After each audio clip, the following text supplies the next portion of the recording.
focus. Ideate, innovate, enable. RR Kabel presents Short Circuit से सुरक्षा, powered by News 18 Networks.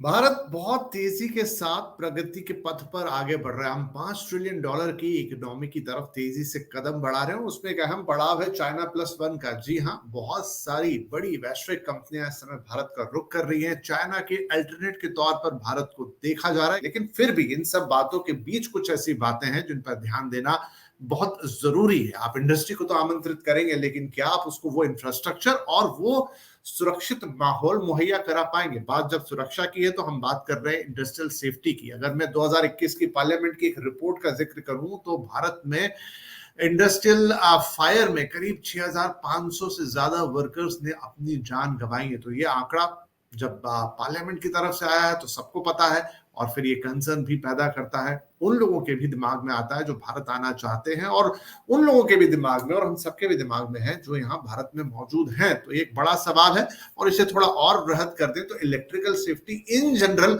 बड़ा सवाल है। जबकि हम तेजी से अर्बनाइजेशन की तरफ बढ़ रहे हैं, तेजी से हमारा इंफ्रास्ट्रक्चर डेवलप हो रहा है, और तेजी से हम एक विकासशील से विकसित देश की तरफ जा रहे हैं, तब ये सवाल थोड़ा और बड़ा हो जाता है। नमस्कार और बहुत बहुत स्वागत है आपका आरआर काबिल प्रेजेंट शॉर्ट सर्किट से सुरक्षा, पावर्ड बाय न्यूज 18 नेटवर्क। मैं आपके साथ आपका होस्ट विपिन भट्ट, और आज इस महत्वपूर्ण टॉपिक को डिस्कस करने के लिए हमारे साथ कार्यक्रम में शामिल हो रहे हैं doctor K C Wadhwa, chairman fire safety committee BIS यानी कि bureau of Indian standards.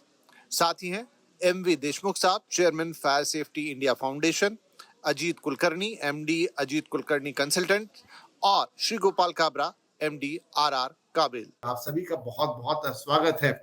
Kabra जी, आपसे मैं शुरुआत करता हूं। आगे हम फायर सेफ्टी पर जाएंगे, लेकिन क्या ये जो चाइना प्लस वन है, क्या हम इसके लिए पूरी तरह से तैयार हैं? चाहे बात इंफ्रास्ट्रक्चर की हो, सुविधाओं की हो, या इलेक्ट्रिकल और इंडस्ट्रियल सेफ्टी की। देखिए, चाइना प्लस वन स्ट्रेटेजी ये बहुत साल से चल रहा है। अभी एक माहौल बन गया और एक नाम मिल गया इसको।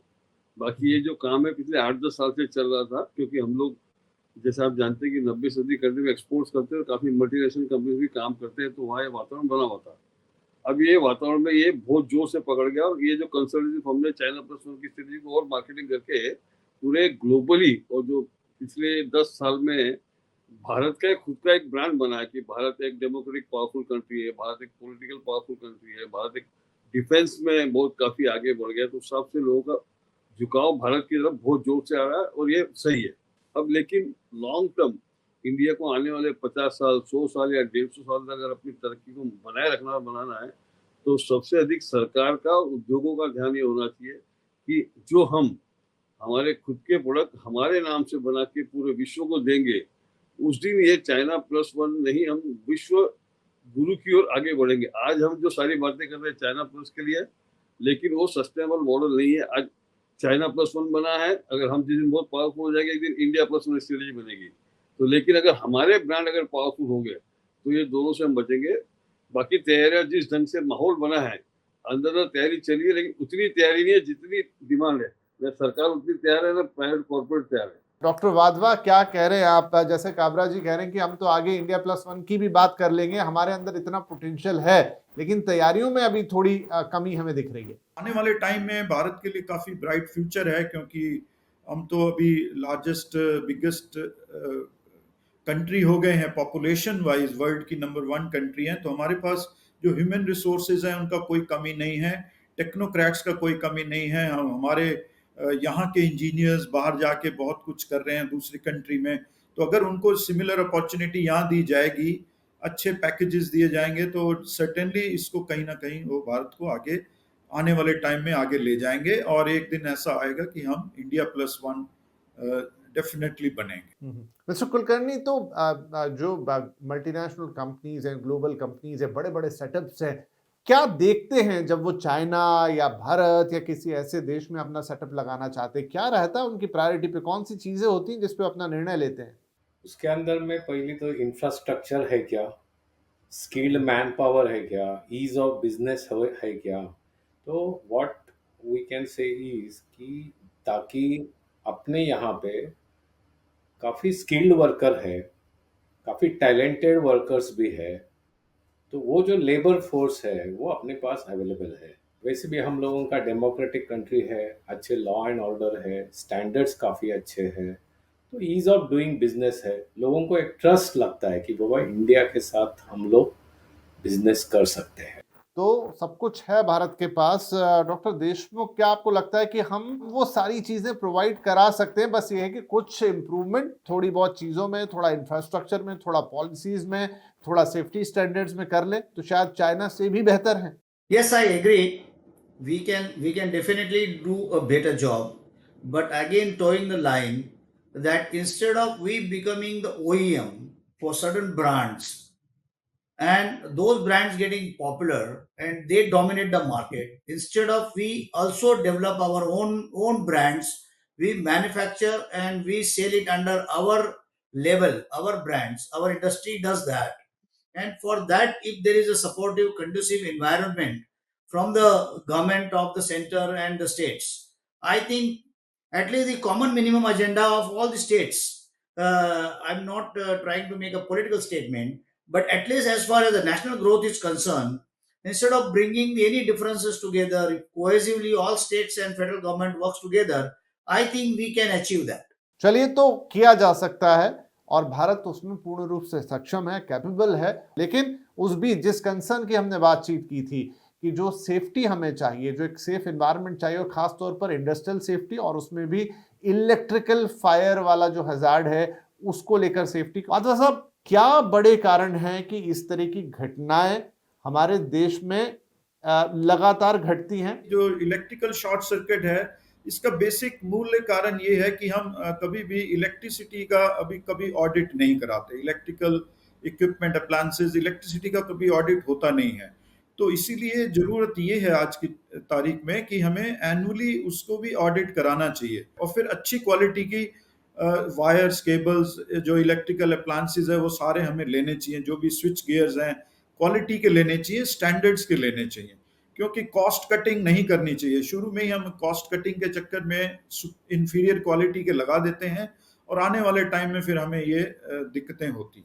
काबरा जी, कितना बड़ा कारण बनते हैं जहां पर सब स्टैंडर्ड प्रोडक्ट मेजर एक्सीडेंट्स के पीछे सबसे बड़ी वजह होती है? जितनी भी आग लगती है उसमें 80% जो होती है वो इलेक्ट्रिकल के कारण से लगती है, और उस 80% का इलेक्ट्रिकल में जो 80% होता है वो लगता है वायर एंड केबल या स्विच गियर के कारण से। तो फिर क्यों नहीं हम लोग ये इलेक्ट्रिकल कैटेगरी के ऊपर कड़क से कड़क कायदा लाना चाहिए। इंडिया में जो भारत BIS है, ब्यूरो ऑफ इंडियन स्टैंडर्ड है, उनको बेसिक नॉलेज की बहुत आवश्यकता है। एक सिंपल केस देता हूँ, बहुत ज़्यादा आपके लिए बहुत इंटरेस्टिंग होगा। हमारे इंग्लैंड में एक बिल्डिंग में आग लगी, सेंट्रल बिल्डिंग में आग लगी, तब पूरे पार्लियामेंट में क्वेश्चन उठा, और पूरे इंग्लैंड में भी यही हालत थी। जो केबल खराब होते थे, सारे के सारे केबल गवर्नमेंट ने जब्त कर दिया और किसी को पैसा मिला नहीं। उसके बाद से इतना कड़क कायदा बना दिया कि वहाँ पे कोई कॉम्प्रोमाइज करने की सोच भी नहीं रहा है। अभी देखिए, अरे यूके में जैसे हमारे BIS है, वैसे यूके में वायर केबल के लिए बासिक बोलते हैं। बासिक के पास टोटल 72 लोगों की टीम है, और BIS के पास पूरे इलेक्ट्रिकल को टेस्ट करने के लिए या नॉलेज के लिए इतनी बड़ी टीम नहीं है। तो पहली बात तो BIS का, मैंने क्वालिटी काउंसिल में बात किया कि BIS को फाइनेंशियली और मजबूत किया जाए, BIS को बहुत नॉलेजेबल किया जाए। अभी देखिए, फॉर एग्जाम्पल देता हूँ, फायर सर्वाइवल केबल पूरे विश्व में कहीं नहीं होगा। BIS ने एल्यूमिनियम फायर सर्वाइवल केबल को BIS स्टैंडर्ड दे दिया। अब हमने जाके हम बहुत तकलीफ दिया, मगजमारी की, तो अभी हटा के उसको अपना अब कॉपर में है।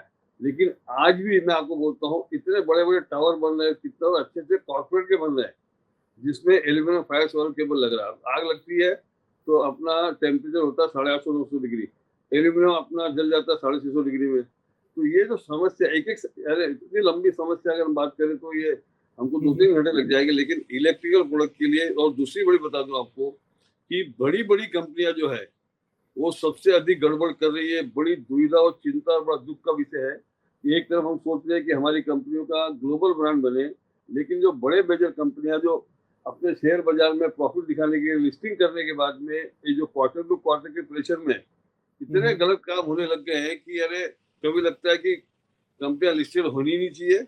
मैं खुद 90 कंट्री में एक्सपोर्ट करता हूँ, पूरा अधिक से अधिक समय फॉरेन में रहता हूँ। इंडिया में सारे इलेक्ट्रिकल प्रोडक्ट का lowest range in the world है सर। आप ट्रांसफार्मर देख लीजिए, तो आपको बुरा हाल मिलेगा। केबल देख लो, बुरे हाल मिलेंगे। आप स्विच गियर देख लो तो आपको लेबल लगाओ 10 एम्पियर होगा 6 एम्पियर का। ये सारी समस्या बहुत बड़ी है सर। तो बहुत सारी चीजें आपने गिनाई और मैं अपने दूसरे मेहमानों के पास जाऊं, लेकिन उससे पहले एक बार फिर वाधवा जी के पास जाना पड़ेगा क्योंकि वो यहाँ पर बीआईएस को रिप्रेजेंट कर रहे हैं और काफी सारे सवाल बीआईएस की तरफ गए आपकी तरफ से। जी वाधवा जी। देखो, ऐसा शुरू में जब लाइसेंस बीआईएस इशू करता है उस समय इंस्पेक्शन किया जाता है। उस समय तो बेस्ट मटेरियल सामने रखा जाता है, मैन्युफैक्चरर के पॉइंट ऑफ व्यू से मैं बता रहा हूँ, बेस्ट मटेरियल रखा जाता है, टेस्टिंग हो जाता है, सर्टिफाई हो जाता है। उसके बाद क्या होता है वो पता नहीं है। फिर क्या है कि सडनली उनको जैसे छापा मारते हैं, वो सडनली एक सरप्राइज चेक्स करके या रेड करके, वो एक उनको अथॉरिटी है बीआईएस को, तो वो कर सकते हैं। बट इस सबसे बड़ा रोल प्ले करना होता है मैन्युफैक्चरर के पॉइंट ऑफ व्यू से भी, कि वो ये इंश्योर करें, उनके बिजनेस एथिक्स का पार्ट होना चाहिए कि जो भी बनाए वो meeting the standard, it should be up to the standard जो ब्यूरो ऑफ इंडियन स्टैंडर्ड ने दिया है, स्टैंडर्ड्स दिए हैं उसके मुताबिक ही बनाना चाहिए। क्योंकि एनुअल उसके बाद रिव्यू होता है, रिव्यू के टाइम में फिर से वही होता है कि प्रोडक्ट, बेस्ट प्रोडक्ट दिया जाता है इंस्पेक्टर्स को, इंस्पेक्शन एजेंसी को, उसके बाद काउंटरफिट शुरू हो जाता है। तो लगातार दिलचस्प बातचीत, सारगर्भित बातचीत जारी है, लेकिन एक छोटा सा ब्रेक, छोटा सा विराम लेना होगा। ब्रेक से लौटकर आएंगे और इस बातचीत को आगे बढ़ाएंगे। RR Kabel presents Short Circuit se Suraksha, powered by News 18 Networks. RR Kabel presents Short Circuit se Suraksha, powered by News 18 Networks. Welcome back. आप देख रहे हैं शॉर्ट सर्किट से सुरक्षा, presented by RR Kabel and powered by news 18 network. Deshmukh साहब, आपके पास आता हूं। क्या हमारे यहाँ पर भी जो रेगुलेशन का लेवल है या जो नियम कायदे कानून है, सेफ्टी कोड्स है, उनमें बड़े बदलाव की जरूरत है? To an extent, yes. Our problem is not only the stricter legislation, कड़क कानून होने चाहिए, बट ये कानून होने के बाद में हिंदुस्तान में जो कन्विक्शन का रेट है वो बहुत ही कम है। जैसे कि महाराष्ट्र का जो फायर का जो एक्ट है, उसे आके अभी इस मोर देन अ डिकेड, 12 साल हो गए।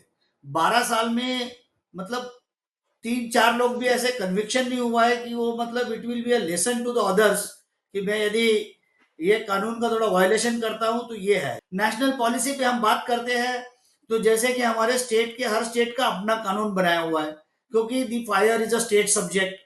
तो fire has to be now there is a high, I mean काफी जरूरत है कि ये अमेंडमेंट होके this has to come in the concurrent list of the constitution. और उसके लिए हम यदि 370 हटा सकते हैं, हम काफी कुछ कर सकते हैं। तो ये छोटा सा प्रावधान करके कॉन्स्टिट्यूशन में संशोधन करके उसके ऊपर यदि हम ये 243W जो आर्टिकल है उसे अमेंड करके यदि हम नेशनल लेजिस्लेशन कुछ लाते हैं तो मेरे ख्याल से यूनिफॉर्मिटी हो जाएगी पूरे देश में। आज एक तुम्हारे उपहार थिएटर का एक एग्जाम्पल रखा, कुंभकोणम के स्कूल के फायर का एग्जाम्पल रखा, तो ऐसे जो कुछ केसेस आए हैं वो पब्लिक इंटरेस्ट लिटिगेशन में आए, रिट पिटिशन में आए हैं, उसके ऊपर कुछ कार्रवाई हो गई है। लेकिन जो डर होना चाहिए कानून का वो भी उतना ही जरूरी है जितना कानून जरूरी है। कुलकर्णी साहब, ये जो पूरा डिपार्टमेंट है इलेक्ट्रिकल वाला, ये सबसे ज्यादा इसको इग्नोर किया जाता है क्योंकि ये चीजें सामने से नहीं दिखती। सारा फोकस होता है जो आंख से नजर आ रहा है उन चीजों पर। क्या इस मानसिकता से अभी भी ज्यादातर डेवलपमेंट हो रहा है? कहीं कोई चेंजेस नहीं है? बराबर है, आपका कहना एकदम सही है। सब जगह में कॉस्ट कटिंग चालू ही रहता है, टर्नकी काम दिए जाते हैं। इलेक्ट्रिकल कॉन्ट्रैक्टर लाइसेंस, एक लाइसेंस रहता है कि जिसकी वजह से वो ही लोग काम कर सकते हैं, लेकिन अनफॉर्चुनेटली वो हम लोग नहीं यूज़ कर सकते हैं।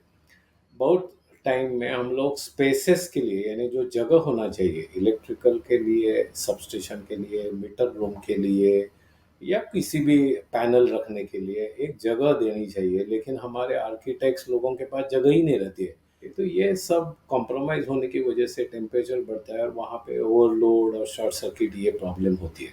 एट द सेम टाइम जो डिज़ाइनर्स है या प्लानर्स है, हम लोगों जैसे इलेक्ट्रिकल कंसल्टेंट है, उन्होंने भी कुछ कहीं भी प्रॉब्लम में कॉम्प्रोमाइज़ नहीं करनी चाहिए।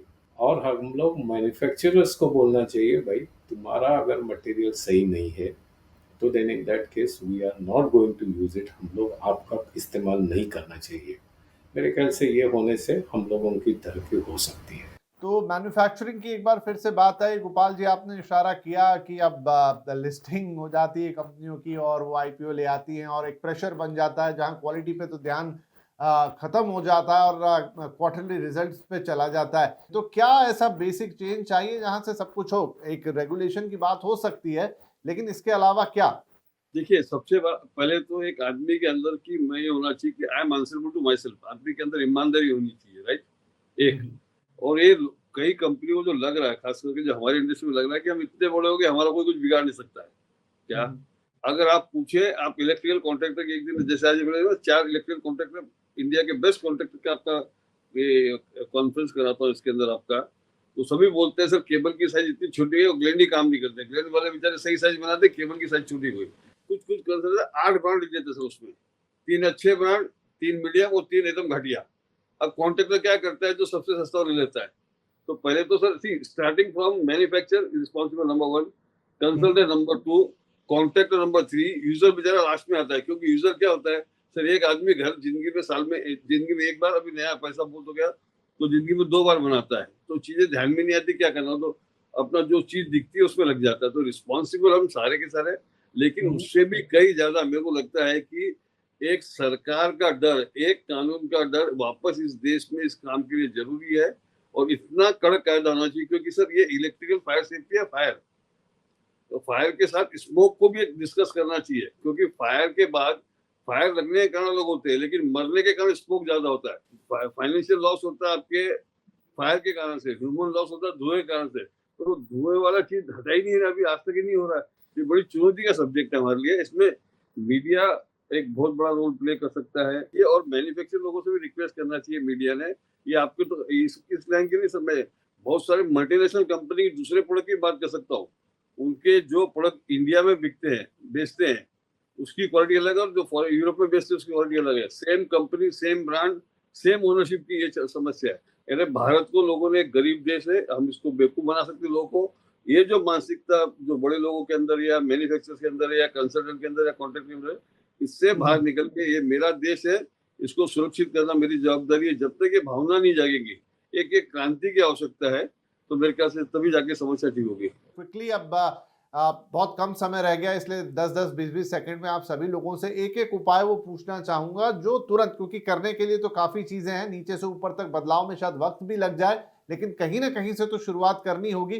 डॉक्टर वाधवा, क्या चीज है जो सबसे तुरंत में होनी चाहिए? चूंकि आप पॉलिसी मेकर्स में हैं, तो क्या वहां से एक पॉलिसी चेंज आ सकता है जिससे पूरा सिनेरियो बदलने की शुरुआत हो?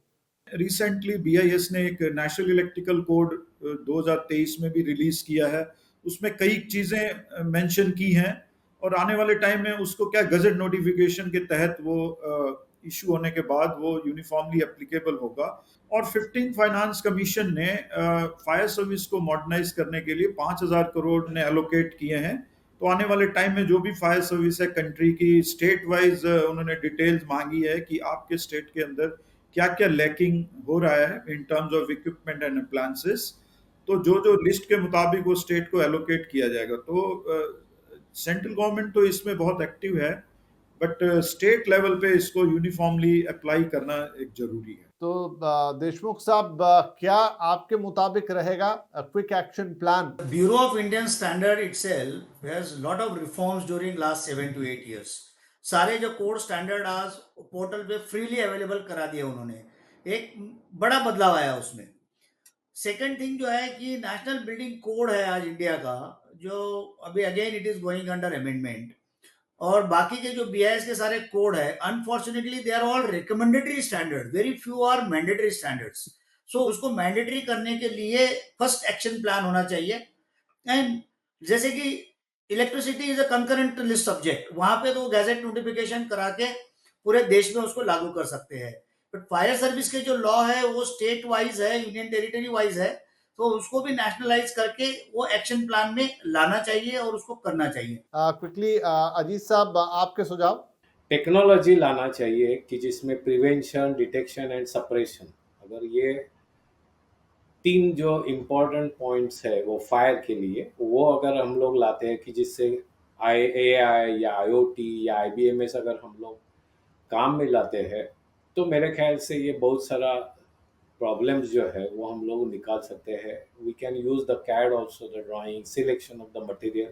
सो technology has to be introduce in long way. Kabra ji, आपके क्या सुझाव रहेंगे?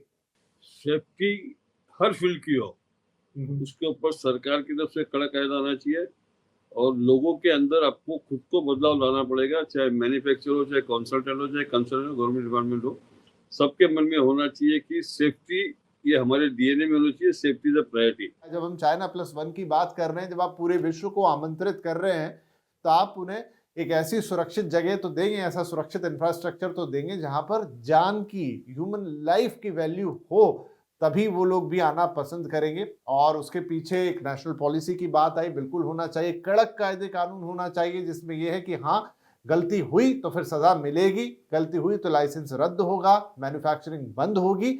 और एक अवेयरनेस का लेवल, और सबसे बड़ी बात जो सभी पैनलिस्ट ने कही कि यहाँ पर एक ओनरशिप आनी चाहिए कि मेरा देश है और अब मैं इसे ग्लोबल बनाने जा रहा हूँ, तो मुझे ही वो चीजें तय करनी होंगी, वो सस्ते से, काम चलाऊ से छुटकारा पाना होगा और एक बड़े बदलाव की तरफ कदम बढ़ाना होगा. बहुत शुक्रिया आप सभी महानुभावों का, बहुत अच्छी बातें हुई ना. आई होप यही बातचीत चीजों को बेहतर बनाएगी और आगे की तरफ लेके जाएगी. बहुत बहुत शुक्रिया आप सभी का इस कार्यक्रम में शामिल होने के लिए. नमस्कार.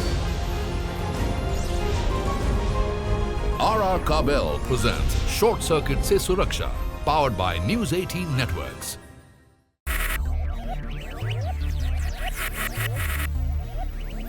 Focus, ideate, innovate, enable.